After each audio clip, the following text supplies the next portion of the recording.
Stej na hodi председатель покраїнської влади Ігор Мірович вявил, že z vybudovu нового objekta švitkej pomoci bude značno zljepšana zdravstvena sistema i dodal, že realizacija tej velikej investiciji potvrdzenje zajednictva i dobroho sotrudnictva medzi pokrajinsku vladu i Horodom Novim Sadom. Presvedčený som, že u tým novým opremeným objektu i sistema novosadskej švitkej pomoci bude veľa efikasnejšie funkcionovať. Videli ste, že Horod obezpečili nový prevozky za celú systému i to príklad, jak by trebalo plánovať i realizovať investíciu, bo nám vše udalo všetko zrobiť za menej jak 1 rok.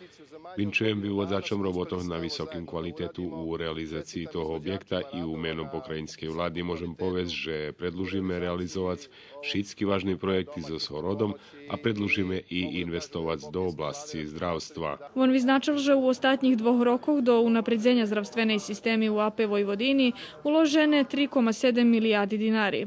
Horodonačalnik Novого Sadu Miloš Vučević dodal, že z vybudovu toho objekta Novi Sad dostal najsúčasnejšiu zdravstvenu ustanovu u Srbiji. Kompleks švitkej pomoci s ambulantami, apatiku i administrativnima i edukativnima zmistami nachodziše na 2700 kvadratnih meterov na prostoru medzi Somborsku, Jastrebačku i Uljicu Ilariona Ruvarca.